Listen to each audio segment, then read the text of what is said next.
सनातन धर्म गिर जाएगा। इसलिए सुधरने की आवश्यकता है। धर्म हिंसा तथैव च धर्मो रक्षति रक्षतः। इसलिए हमें अभी धर्म पर चलने की आवश्यकता है। लोगों को हमसे प्रॉब्लम नहीं, लोगों को प्रॉब्लम है विदेशी मिशनरियों की। हमारे पंडाल में जो व्यक्ति उपस्थित होते हैं, हमारे जो अनुयायी होते हैं, उनसे प्रॉब्लम होती है। तो महाराज ध्यान देना, मेरा कथा कहने का उद्देश्य कतई पैसा कमाना नहीं है। मेरा उद्देश्य है ब्राह्मण के कुल में जन्म प्राप्त हुआ, व्यासपीठ प्राप्त हुई कि अपने धर्म को बचाने के लिए कुछ बोल लें।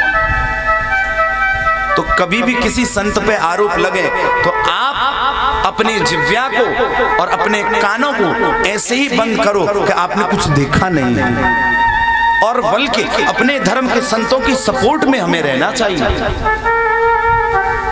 और अभी देखो एक बागेश्वर धाम वाले हैं, कितने लगे पीछे, क्यों? उन्हें उनसे प्रॉब्लम नहीं है, उनके पंडाल में उपस्थित उन अनुयायियों से प्रॉब्लम है। महाराज हम तो 100 आदमी नहीं इकट्ठा कर पा रहे, इनके पंडाल में लाखों भाई, इन्हें जो भी कुछ कह दिया ये तो चौपट करवा देंगे, उनको ये डर है।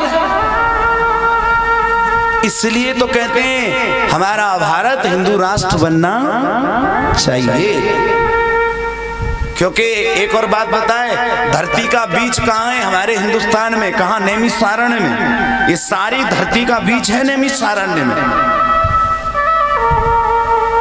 सारे देश विदेश, आप भागवत पढ़िए, जितने भी समुद्र के ये टुकड़े हुए हैं, जितने भी द्वीप बने हैं, 7 द्वीप हैं, वो प्रियव्रत नाम के राजा के रथ के पहिए से अंकित हैं। भागवत में लिखा है जितने भी द्वीप बने महाराज। राजा सगर के पुत्र 60,000 पुत्रों ने इस समुद्र की खुदाई की।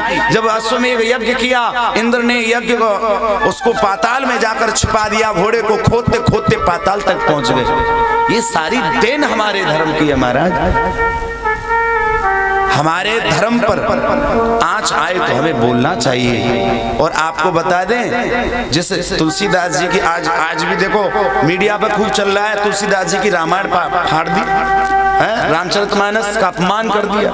ये अपमान तो पहले से ही होते आए हैं सनातन धर्म की, हम सहते आए। एक कथा में आपको सुनाता हूँ, एक कथा में आपको क्या सुनाता हूँ। जैसे आज भी सत्पुरुषों को जेल में डाला जा रहा है, जिस समय अकबर का जमाना था, आज कहते हैं अकबर महान था, तो महाराणा प्रताप कौन थे? जब अकबर महान था, अरे अकबर में जितना बल उतना तो भाले में अकेले बल था, महाराणा प्रताप के भाले में। तो महाराज अकबर ने तुलसीदास जी को जेल में डाल दिया दिल्ली में। बोले बड़ा बाबा राम राम रटता है, बड़ा तुमने प्रचार कर रखा है। आजकल जो जोधा नाटक देख करके हम सोच रहे हैं ना अकबर ज्यादा महान था, बिल्कुल महान नहीं था। इन्होंने, मुगलों ने लूटा हमारे देश को, सोने की चिड़िया को आज इन्होंने खोखला कर दिया, लूटा। कुछ अंग्रेजों ने लूटा। आपको ध्यान दें, संतों पर आज से नहीं, ये तो पहले से ही साजिश है। तुलसीदास जी को डाल दिया कहाँ? कारागार में, दिल्ली में। और बाबा से कहा, बाबा कोई चमत्कार दिखाओगे तो ही छोड़े जाओगे। बहुत दिन पड़े रहे। हनुमान जी रोज जेल में प्रकट हों, बोले बाबा कोई सहायता? बोले अभी कोई दिक्कत नहीं, अभी जब जरूरत पड़ेगी तो आपको बुलाएंगे। पर देखने लगे बाबा कि सनातन धर्म विपत्ति में है, तो अकबर आया, अकबर से कहा एक कलम और एक पत्र दे दो।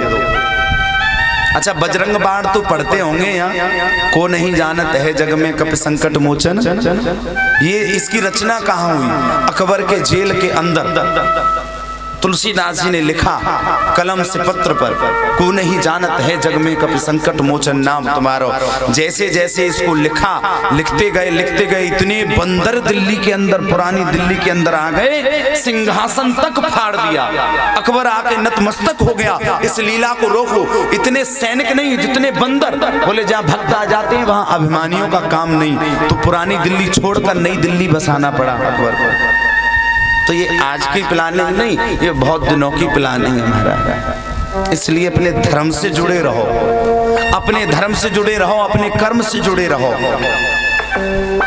तभी इस धर्म की रक्षा होगी, तभी इस धर्म पर हम चल पाएंगे। श्री सूत जी महाराज कहते हैं, ऋषियों, इधर द्रौपदी ने क्षमा कर दिया और उधर भीम बोले कृष्ण भगवान तुम ही बताओ क्या करें। बोले ये ब्राह्मण है, ब्राह्मण को मारते नहीं और बाल हत्यारे को छोड़ते नहीं। भीम बोले तुम जैसे न्यायाधीश आ गए और दो चार तो न्याय हो जाएगा। ये ब्राह्मण भी है तो मार नहीं सकते और बाल हत्यारा छोड़ नहीं सकते।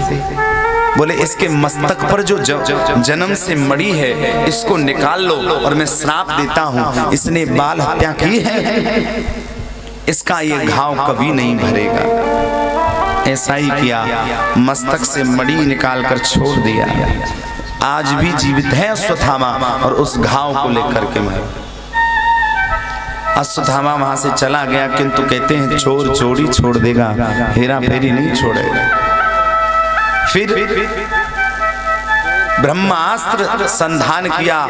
बोले मैंने द्रौपदी के 5 पुत्रों को तो मार दिया, अभी तो एक पुत्र शेष है जो पांडवों को पिंड दान करेगा।